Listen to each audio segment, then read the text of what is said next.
Hello दोस्तों, आपका स्वागत है अपने YouTube channel GK by Sandeep sir पे। और इस वीडियो के अंदर हम जो देखेंगे हरियाणा जीके की एक बेहतरीन तरीके से शुरुआत करेंगे और हरियाणा जीके को हम डिस्ट्रिक्ट वाइज पढ़ने की कोशिश करेंगे, फिर हम सब्जेक्ट वाइज इसको पढ़ेंगे बच्चों। तो चलिए इस वीडियो को हम स्टार्ट करते हैं। और हमारी चैनल के ऊपर आपको हिस्ट्री से रिलेटेड वीडियो अभी मैं जस्ट डालने वाला हूँ और मैथ का एक चैप्टर हमने किया भी था, सेकेंड चैप्टर हमारा यहाँ पर चल रहा है। तो आप उन वीडियो को हमारी प्लेलिस्ट में जाकर देखिए चैनल की। और आज हम इसकी शुरुआत करते हैं। अब आपको वीडियो जो है मिलती रहेंगी बच्चों। चलिए हम स्टार्ट करते हैं आज हरियाणा के पलवल ज़िले में। तो हम पे ये पता है कि हरियाणा की स्थापना यानी पंजाब से जो अलग हुआ था वो कैसे हुआ, क्या इतिहास, वो हम आगे पढ़ेंगे। एक बार आज जो हम यहाँ पर पढ़ेंगे पलवल ज़िले के बारे में। तो बात करते हैं हम 1 नवंबर 1966 को जब हरियाणा बना तो हरियाणा के अंतर्गत 7 जिले थे उस टाइम। ठीक है, उन जिलों का धीरे धीरे बढ़ोतरी होते हुए आज वर्तमान में हमारे जिलों की जो संख्या है वो 22 पहुंच चुकी है। उन 22 जिलों का हम गहन अध्ययन करेंगे और आप इनको साथ साथ नोट करिए और इनकी बार बार रिवीजन करिए। तो चलिए हम बात करते हैं। जितना आप अभ्यास करोगे बार बार तो आपका उतना ही क्या होगा, ये स्ट्रोंग होता चलेगा। तो पलवल जिले के बारे में हम शुरुआत करते हैं। और पलवल जिला हरियाणा का 21वां जिला के रूप में अस्तित्व में आया था। तो यानी पलवल जिले की स्थापना 15 अगस्त 2008 को, ध्यान से सुना, 15 अगस्त 2008 को यह हरियाणा का 21वां जिला बना था, जो फरीदाबाद और कुछ हिस्सा मेवात से, ठीक है, लेकिन ज्यादातर फरीदाबाद से हुआ था ये। तो यानी 15 अगस्त 2008 को यह हरियाणा का 21वां जिला के रूप में अस्तित्व के अंतर्गत आता है। ये पॉइंट्स आपने ध्यान में रखना। एक एग्जाम में पूछा जाता है कि कोई भी जिला है उसकी स्थापना दिवस यानी कब बना था। उसके बाद कई बार क्षेत्रफल वगैरह पूछ लेता, बाकी जनसंख्या के आंकड़े इतने नहीं पूछता। क्षेत्रफल की बात करेंगे, पलवल जो जिला है उस पलवल जिले का क्षेत्रफल जो है वो कितना है बच्चों, 1359 वर्ग किलोमीटर है। 1359 वर्ग किलोमीटर है। लेकिन आपसे पूछा जाए बताइए हरियाणा का क्षेत्रफल कितना है, तो हरियाणा का क्षेत्रफल है 44,212 वर्ग किलोमीटर स्क्वायर है। यदि हम बात करें हरियाणा का क्षेत्रफल होगा 44,212 वर्ग किलोमीटर। यदि हम बात करें कि हरियाणा जो है, हरियाणा भारत में कौन सा स्थान रखता है क्षेत्रफल के हिसाब से, हरियाणा भारत का 21वां सबसे बड़ा जिला है। कौन सा है भाई, सॉरी राज्य, 21वां सबसे बड़ा राज्य है हरियाणा। ठीक है, देश में 21वां स्थान रखता है। और आपसे पूछा जाए बताइए हरियाणा का सबसे बड़ा जिला कौन सा क्षेत्रफल में, तो हमारा आंसर होगा सिरसा। वर्तमान में आ गया सिरसा। और सबसे छोटा आपसे पूछा जाए तो आंसर होगा फरीदाबाद। ठीक है, सबसे छोटा जो जिला है क्षेत्रफल के हिसाब से फरीदाबाद, और सबसे बड़ा कौन सा होगा, सिरसा होगा। इस बात को आप यहां पर ध्यान रखना। उसके बाद हम बात करते हैं जनसंख्या घनत्व। जनसंख्या घनत्व में क्या होता है कि 1 वर्ग किलोमीटर स्क्वायर के अंतर्गत जहां पर जनसंख्या ज्यादा निवास करती है वो घनत्व ज्यादा कहलाएगा, जहां कम करती है तो वो जनसंख्या घनत्व कम कहलाता है। यदि जनसंख्या घनत्व के हिसाब से हम यहां पर देखें, जो हरियाणा का स्थान 5वां स्थान आता है। पूरे भारत में हरियाणा का कौन सा स्थान आता है बच्चों, 5वां स्थान आता है। इस बात को ध्यान में रखना। सबसे ज्यादा घनत्व वाला यदि हमारा जिला पूछा जाए हरियाणा का, तो जो हमने क्षेत्रफल वाले पढ़े थे उसको उल्टा कर दीजिए। सबसे ज्यादा पूछा जाए तो फरीदाबाद आएगा। ठीक है, और सबसे कम जो है आपका वो होगा सिरसा का। घनत्व की बात करेंगे, ठीक है, सबसे कम घनत्व सिरसा का, सबसे ज्यादा जो होगा फरीदाबाद का होगा। ठीक है, चलिए उसके बाद हम बात करते हैं आगे दिया हुआ हमारी साक्षरता दर की बात करें तो पलवल की साक्षरता दर है जो वो लगभग 70% के आसपास है। कितनी है, 70% के हैं। अब हम बात करें कि साक्षरता दर में हरियाणा का कौन सा स्थान है बच्चों, 15वां स्थान है। हरियाणा का 15वां स्थान है पूरे भारत में। और बात करें हम यहाँ पर हरियाणा का सबसे साक्षर जो जिला है वो कौन सा होगा, गुरुग्राम होगा। कौन सा होगा, गुरुग्राम। और सबसे कम जो होगा वो कौन सा होगा, मेवात होगा। सबसे कम मेवात होगा और सबसे ज्यादा जो है साक्षरता दर किसकी होगी, गुरुग्राम की होगी। ये बातें ध्यान में रखना। कई बार ऐसे भी पूछ लेता, बताइए सबसे ज्यादा पुरुष साक्षरता दर किस राज्य जिले की है, किस जिले की है, तो आपसे पूछा जाए तो आंसर होगा रेवाड़ी की। यदि सबसे ज्यादा महिलाएं साक्षरता पूछी जाए तो रहेगा आपका क्या, गुरुग्राम ही। पुरुष में रेवाड़ी आ जाएगा, महिलाओं में गुरुग्राम। ऑल ओवर की बात करेंगे तो भी हमारा क्या रहेगा, गुरुग्राम ही रहेगा। मेवात में सबसे कम पुरुष पूछे, सबसे कम महिलाएं पूछे, या आपसे दोनों का टोटल पूछे तो आंसर कम में हमेशा क्या रहेगा, मेवात रहेगा। तो ये बातें आपने ध्यान में रखनी है। अब हम बात करते हैं लिंगानुपात। लिंगानुपात पलवल का लिंगानुपात कितना है, 880 है। यानी 1000 महिलाओं के पीछे 1000 पुरुषों के पीछे 880 महिलाएं होती हैं। तो लिंगानुपात जो प्रति 1000 पुरुषों पे डिसाइड किया जाता है। और लिंगानुपात की हम बात करते हैं हरियाणा की, तो हरियाणा के 2 स्थान आते हैं, एक 29 और एक 31।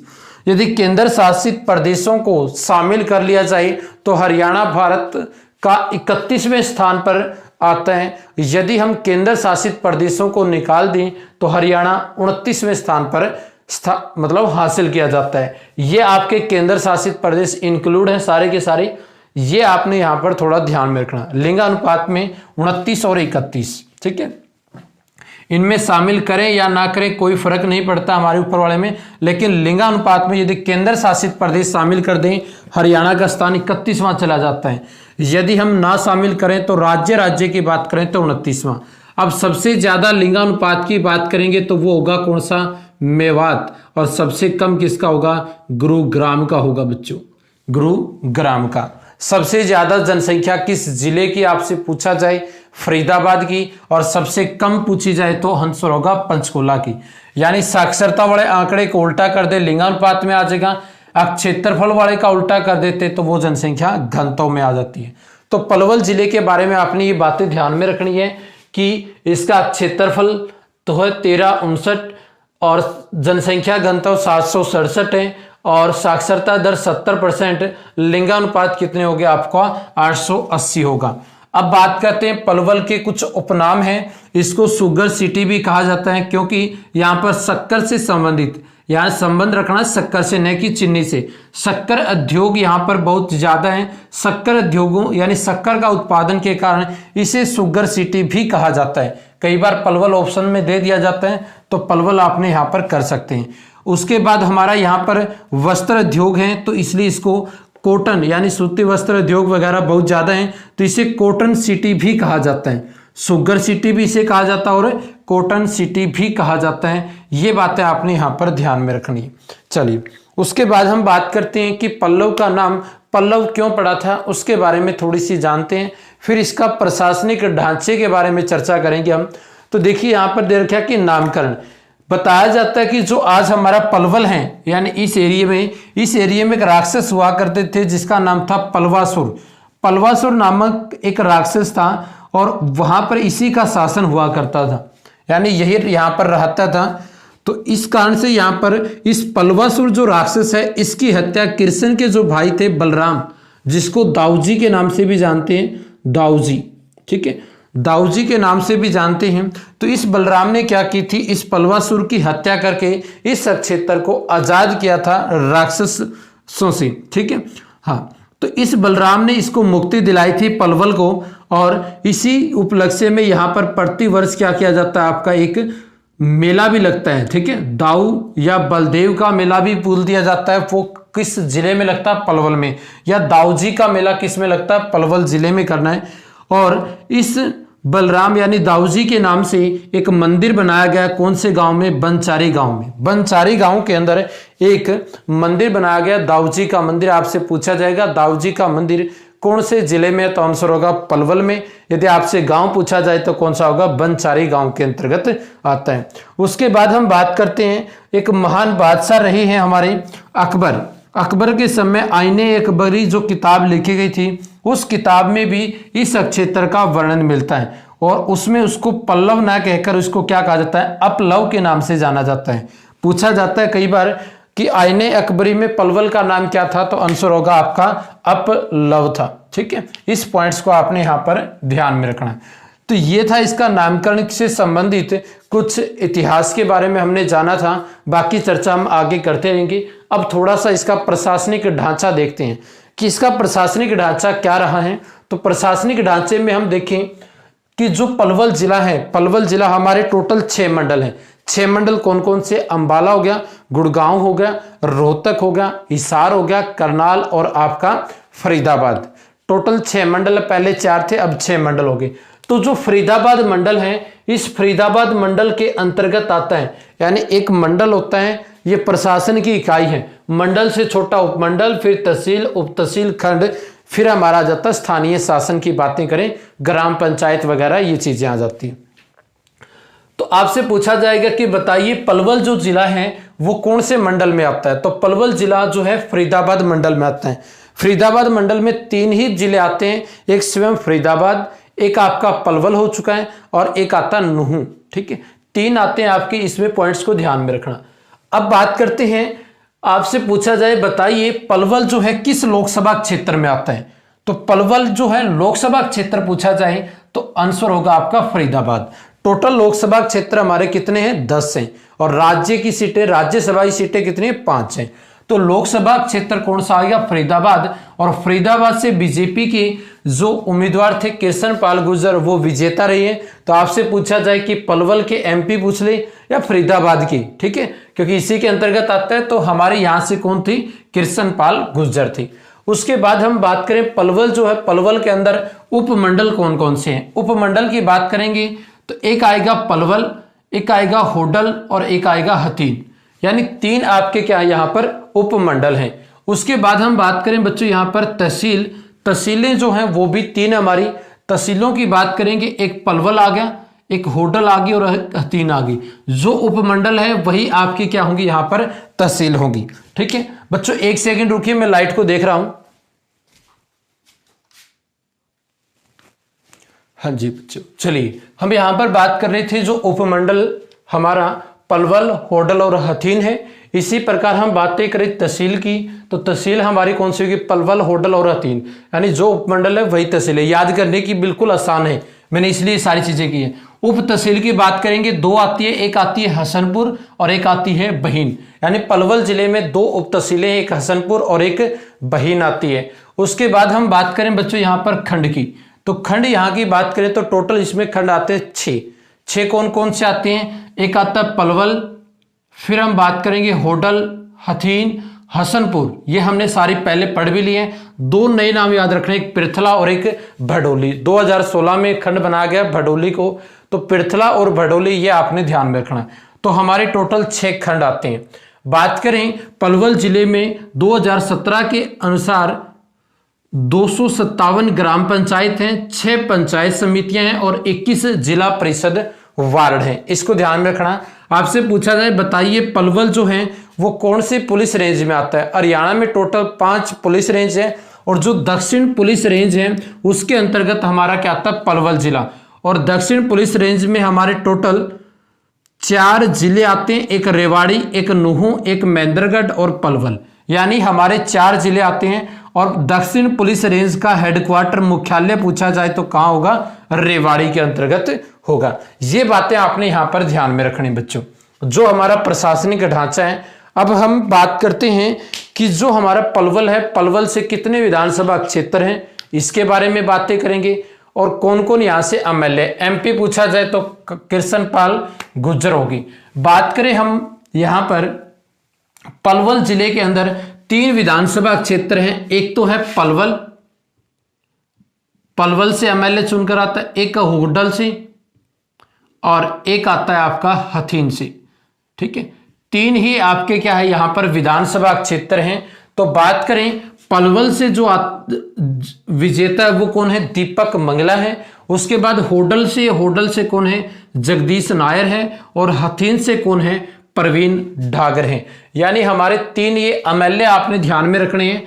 और जो हमारे यहां पर होडल है वह एक आरक्षित सीट है, आरक्षित सीट है, यानी हमारा निम्न जो आपकी वर्ग के का कैंडिडेट यहां से खड़ा होता है हम कह सकते हैं। तो जगदीश नायर जो है यानी हमारे उसके यहाँ से क्या है, एमएलए बने हैं होडल से। तो हरियाणा में टोटल कितनी विधानसभा सीटें? 90 में से 17 सीटें क्या हैं, आरक्षित सीटें हैं। 90 में से कितनी है, 17 सीटें आरक्षित हैं। और पलवल से कितनी सीटें हैं, 1, 2 आपकी जनरल में आ जाती है, 1 आपकी रिजर्व में आ जाती है। अब हम बात करते हैं आगे महाभारत के समय, यानी महाभारत में हम भगवत गीता जो उपदेश दिया था भगवान कृष्ण ने अर्जुन को दिया था कुरुक्षेत्र में, हम पढ़ेंगे इस बात को पूरी गहराई से। और उस भगवत गीता में अहरण वन नामक एक गांव आता है, उसका वर्णन मिलता है किसमें, भगवत गीता में। तो अहरनाव वन जो गांव है वो कौन से जिले में है, पलवल जिले में। तो पलवल जिले के कौन से गांव का वर्णन यहां पर मिलता है, अहरनाव वन गांव का वर्णन मिलता है। उसके बाद हमें पता है कि पांडव जो थे, 5 पांडव और द्रौपदी जो थी, उन्होंने अज्ञात वर्ष भी बिताया था, यानी अज्ञात वर्ष। तो पलवल के होडल नामक जो स्थान है वहां पर उन्होंने अज्ञात वर्ष के कुछ दिन बताए थे। यानी अज्ञात वर्ष में क्या होता है, आपको एक सन्यासी रूप धारण करके और सब चीजें त्याग कर, यानी वनों के अंदर भी घूमना है लेकिन किसी को दिखाई नहीं पड़ना। एक होता वनवास, जैसे सीता राम को मिला था, ठीक है, फिर सीता और लक्ष्मण भी गए थी, वो वनवास था, ठीक है। और ये अज्ञातवास है, ठीक है, जिसके अंदर वो दिखाई भी नहीं देने चाहिए। तो पांडवों ने क्या किया था, होडल में यहां पर एक गुफा का निर्माण करवाया था और यहीं पर एक वन भी आता है जिसे पांडव वन के नाम से जानते हैं। आपसे पूछा जाए, बताइए पांडव वन कौन से जिले में है, पलवल में है। और वहां पर पांडवों के द्वारा एक गुफा का निर्माण भी किया गया था, ठीक है, जो आज भी है, ठीक है। यहीं पर वो छुपकर उन्होंने कुछ समय यहां पर बिताया भी था पांडवों ने, ठीक है। ये बातें आपने ध्यान में रखनी है पांडवों के बारे में भी। चलिए उसके बाद हम बात करते हैं, दिल्ली के एक सुल्तान हुए थे जिसका नाम था इल्तुतमिश, इल्तुतमिश जो लगभग 1210-11 से लेकर 1236 तक गद्दी के ऊपर बैठे थे। और दिल्ली का प्रथम सुल्तान या वास्तविक संस्थापक इसी को कहा जाता है, सुल्तानों का सुल्तान, गुलामों का गुलाम भी इसी को कहा जाता है, इल्तुतमिश को। बाकी इंडिया जीके में हम पढ़ेंगे इसके बारे में, ठीक है, हिस्ट्री के अंदर। तो जो इल्तुतमिश के द्वारा क्या किए गए थे, एकता प्रणाली चलाई गई थी। क्या होती थी एकता प्रणाली? एक भूमि का टुकड़ा होता था, वो दिया जाता, यानी एक एरिया होता था, वह एरिया एक अधिकारी के को दिया जाता था और जिसपे वो क्या करता था, कब्जा कर, मतलब एक कब्जे के टाइप हो जाता था। वहां से टैक्स वगैरह जो वसूल कर वो किसको दिया जाता था, सुल्तान को दिया जाता था। तो हरियाणा के अंदर इल्तुतमिश ने क्या किए थे, 7 इक्तों में बांट दिया था, यानी 7 भागों में बांट दिया था। और 7 भागों में बांटने पर जो पलवल इक्ता होता था वह क्या था, हरियाणा का सबसे छोटा इक्ता कहलाता था। आपसे पूछा जाएगा, बताइए इल्तुतमिश के समय हरियाणा का सबसे छोटा इक्ता कौन सा था? पलवल था, जिसमें लगभग 30 से 40 गांवों का एक समूह था और ये आपका क्या कहलाता था, सबसे छोटा इक्ता कहलाता था। ये बात आपने ध्यान में रखनी है। उसके बाद हम बात करें यहाँ पर शाहजहां, जो हमारे बहुत महान बादशाह रहते हैं, एक शांति प्रिय भी रहते हैं, ठीक है, और उसके काल को स्वर्ण युग काल भी कहा जाता है। इस बात को भी ध्यान में रखना, चित्रकला वगैरह का। हम बात करें शाहजहां जो थे, शाहजहां के 2 पुत्र, 4 पुत्र थे वैसे तो, ठीक है, हाँ 4 पुत्र थे, लेकिन हम यहाँ पर 2 का जिक्र करेंगे। तो एक का नाम था औरंगजेब और एक का नाम था दारा शिकोह। दारा शिकोह बड़ा पुत्र था शाहजहां का, औरंगजेब उससे छोटा था। तो दारा शिकोह जो थे वह शाहजहां का सबसे प्रिय पुत्र था, भी सबसे प्रिय पुत्र। और दारा शिकोह का सबसे प्रिय शहर आपसे पूछा जाए तो आंसर होगा पलवल, ठीक है। यानी दारा शिकोह ज्यादा लड़ाइयों में विश्वास नहीं रखता था। उपनिषद सुने होंगे जिनकी संख्या 108 है, उन उपनिषदों को इसने अपनी भाषा में, लैंग्वेज में, फारसी में बदला था, ठीक है, दारा शिकोह ने।